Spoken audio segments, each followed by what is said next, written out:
The master Prakash classes YouTube channel आप सभी लोगों का स्वागत करता है। जूनियर शिक्षक भर्ती की परीक्षा आप सभी लोग दे चुके हैं और इस परीक्षा के ख़त्म होने के बाद हमारा सबसे बड़ा प्रश्न है कि मेरिट कितनी जाएगी, हमारा सिलेक्शन हो पाएगा कि नहीं हो पाएगा। लेकिन इस वीडियो के माध्यम से हम लोग एक छोटे से टॉपिक पर चर्चा करने वाले हैं और वो टॉपिक ये है कि किस सब्जेक्ट के स्टूडेंट का सबसे ज़्यादा फ़ायदा होने वाला है। हम लोग यहाँ पर ये मान के चल रहे हैं कि आपकी कॉमन मेरिट बनेगी। कॉमन मेरिट बनने के बाद आपने 50 नंबरों का जो अनिवार्य प्रश्न पत्र दिया था फर्स्ट पेपर, वो तो सबके लिए कॉमन था, लेकिन उसके बाद आपके 5 सब्जेक्ट थे। पहला हिंदी, फिर आपका संस्कृत, फिर अंग्रेजी, उसके बाद सामाजिक अध्ययन और फिर गणित विज्ञान। इन पांचों सब्जेक्ट में किसी एक सब्जेक्ट में आपको 100 नंबरों की परीक्षा देनी थी। तो किस पोर्शन के लिए यानी किस सब्जेक्ट के लिए अभ्यर्थी सबसे ज़्यादा अंक ला सकते हैं और किस सब्जेक्ट में स्टूडेंट का सबसे ज़्यादा फायदा हो सकता है, किस सब्जेक्ट के स्टूडेंट का सबसे ज़्यादा नुकसान होने वाला है, इन्हीं सब बातों पर हम लोग चर्चा करने के लिए ये वीडियो बना रहे हैं। तो 2-4-5 मिनट का समय आप निकाल कर ये वीडियो देख लीजिए, हो सकता है आपके लिए थोड़ी बहुत उपयोगी हो जाए। तो चलिए स्टार्ट करते हैं भैया। जैसा कि आप सभी लोगों को पता है 50 नंबरों का जो पेपर था वो तो सबके लिए अनिवार्य था, उसकी हम लोग यहाँ पर कोई चर्चा नहीं करने वाले हैं। हम लोग चर्चा सिर्फ 100 नंबरों की करेंगे। यहाँ पर आप हिंदी का सिलेबस देख रहे हैं। हिंदी का एक छोटा सा सिलेबस है, इसमें सब कुछ लिखा गया है।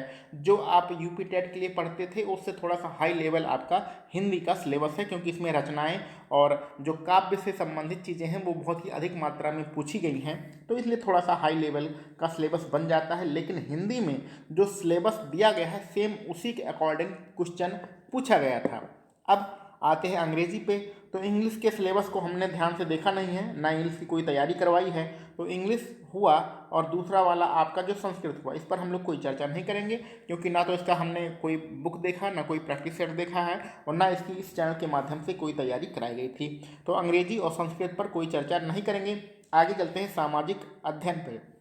तो यहाँ पर हम लोग 3 विषय लेने वाले हैं। पहला हिंदी, दूसरा सामाजिक अध्ययन और तीसरा वाला आपका होगा गणित विज्ञान। इन तीनों के बीच में हम लोग कंपैरिजन करने वाले हैं कि कौन सा स्टूडेंट सबसे ज़्यादा फायदे में रहने वाला है। सामाजिक अध्ययन पे आते हैं। सामाजिक अध्ययन का बहुत लंबा चौड़ा सा सिलेबस दिया गया था। इसमें मुझे व्यक्तिगत रूप से जो अर्थशास्त्र है, इकोनॉमी है और का जो पोर्शन है वो वास्तव में कठिन लगता है। और इसमें आप लोगों ने परीक्षा दिया है तो ये देखा होगा कि जो कॉम्पिटिटिव एग्जाम में प्रश्न पूछे जाते थे उस प्रकार के प्रश्न नहीं आए हैं जो आपकी कक्षा 9 में, 10 में, कक्षा 11 में, कक्षा 12 में पढ़ाया जाता है, यानी कि पाठ्य पुस्तकों में जो पढ़ाया जाता है उस प्रकार के प्रश्न आए हैं, यानी एकेडमिक वाले प्रश्न आए हैं। जो हम लोग लूसेंट की बुक से इकोनॉमिक्स पढ़ लेते हैं, ज्योग्राफी पढ़ लेते हैं, हिस्ट्री पढ़ लेते हैं, उस टाइप के प्रश्न यहाँ पर देखने को नहीं मिले हैं। और सेम यही कॉन्सेप्ट आपके गणित में और गणित में और विज्ञान में भी देखने को मिला है। विज्ञान में तो लोगों की हालत ख़राब हो गई है, क्योंकि हम लोग क्या करते थे, वनडे एग्ज़ाम के तहत जो अपने प्रश्न होते थे उसी प्रकार से पढ़ के जाते थे, थोड़ा बहुत न्यूमेरिकल लगा लेते थे। लेकिन विज्ञान में आप लोगों ने देखा होगा जो केमिस्ट्री में बहुत सारे फार्मूले पूछे गए हैं, उसके आने की उम्मीद तो ना के बराबर थी। तो यानी कि आप कक्षा 9, कक्षा 10 का लेवल अगर आपको विज्ञान का आता है तब ये प्रश्न आप, ये जो आपका पेपर हुआ है, ये पेपर आपके लिए आसान था। और थोड़ा बहुत नॉलेज इंटरमीडिएट का भी होना चाहिए, हल्का फुल्का 2-4-10 प्रश्न इंटरमीडिएट लेवल के भी देखने को मिले हैं इसमें। लेकिन मुख्यतः यहाँ पर कक्षा 9 और 10 का जो सिलेबस है वो बहुत ज़्यादा महत्वपूर्ण है आपके विज्ञान के लिए और गणित के लिए। सेम बहुत ही खतरनाक क्वेश्चन था। जो आपका केमिस्ट्री के प्रश्न थे, केमिस्ट्री तो वैसे भी शुरू से ही मुझे कमज़ोर सब्जेक्ट रहा है। इंटरमीडिएट में मेरा फेवरेट सब्जेक्ट मैथ और फिजिक्स हुआ करता था, केमिस्ट्री और इंग्लिश वैसे भी कमज़ोर था। लेकिन इस के जो हमने क्वेश्चन आपका पेपर देखा है उसमें वास्तव में खतरनाक प्रश्न थे आपके विज्ञान में। कोई विज्ञान में ये नहीं कह सकता था कि बहुत नॉर्मल पेपर है, ऐसा कोई कह नहीं सकता था।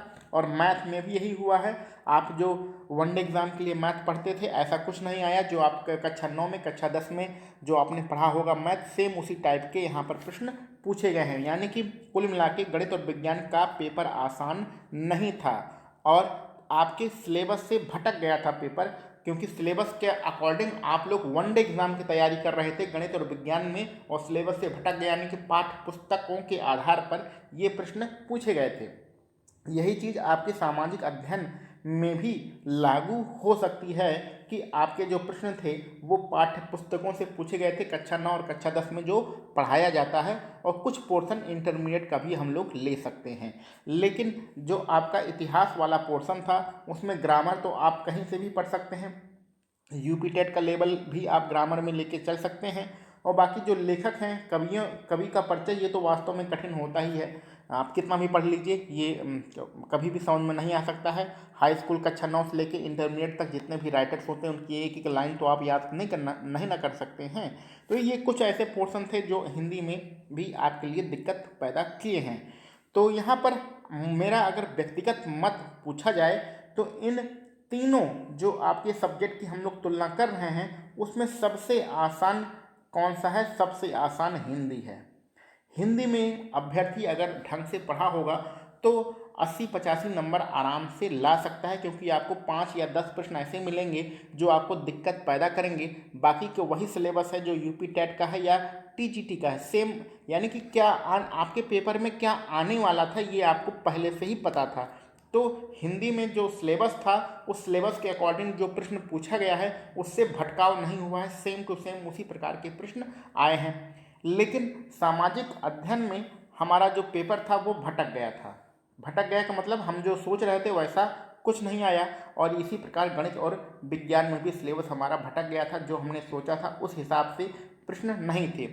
तो सबसे आसान आपका रहने वाला है हिंदी, उसके बाद दूसरे नंबर पे आसान रहने वाला है गणित और विज्ञान, क्योंकि सिलेबस भटक गया था गणित और विज्ञान में। लेकिन फिर भी बहुत सारे अभ्यर्थी ऐसे हैं जिनको हाई स्कूल लेवल की गणित और विज्ञान आती है, ठीक है। तो बहुत सारे अभ्यर्थियों ने हमारे ही परिचित में ही हैं जो एनसीईआरटी की सीबीएसई बोर्ड से पढ़े हुए हैं, नवोदय से पढ़े हुए हैं, उन्होंने हाई स्कूल लेवल तक गणित और विज्ञान पूरी रट रखी है, तो उनको कोई दिक्कत होने वाली नहीं है। लेकिन उनका क्या कमज़ोर है, उनका आपका जीएस वाला पोर्शन जो है वो हल्का फुल्का कमज़ोर है।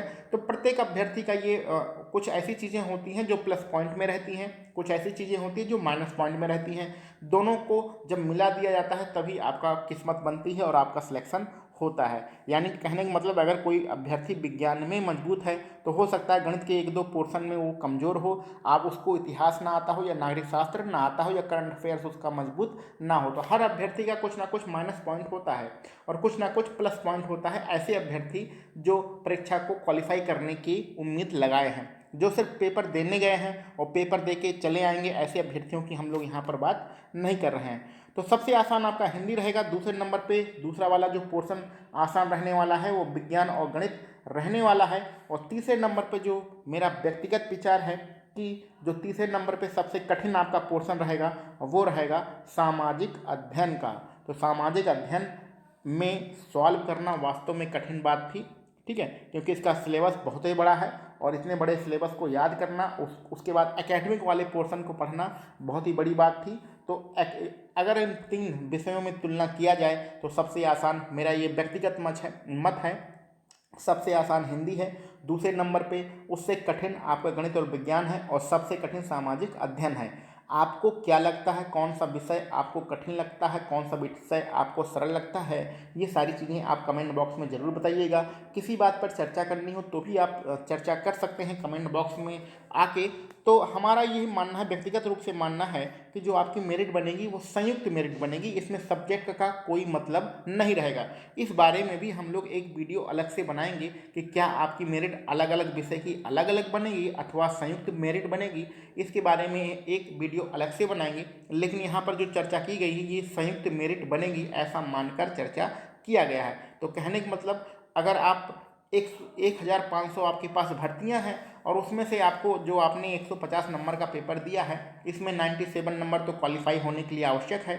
मतलब अगर आप जनरल कैटेगरी में है तो 97, और अगर आप आरक्षित वर्ग में आते हैं तो 90 नंबर तो पास होना आवश्यक है। तो यानी कि 97 ही हम लोग मान के चलें, तो 97 के ऊपर कुल मिला के आपको मेरिट जाएगी। तो 97 के ऊपर जब मेरिट जाएगी, कम से कम 110 के ऊपर ही मेरिट रहेगी, 97 से कोई मतलब नहीं है।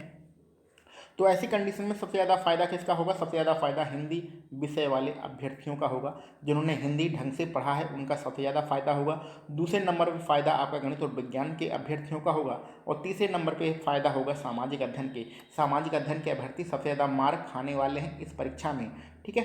तो बाकी आपका क्या विचार है, आपको क्या लग रहा है कि क्या इसमें जो कंक्लूज़न बताया गया है वो सही है अथवा गलत है? जो भी आपके व्यक्तिगत विचार हैं उसको कमेंट बॉक्स में बताने की कोशिश करिए। इसके अलावा कुछ भी आपको पूछना हो तो आप कमेंट बॉक्स में लिख सकते हैं। चलिए मिलते हैं हम लोग अपने अगले किसी वीडियो लेक्चर में। आप सभी लोगों को वीडियो देखने के लिए बहुत बहुत धन्यवाद।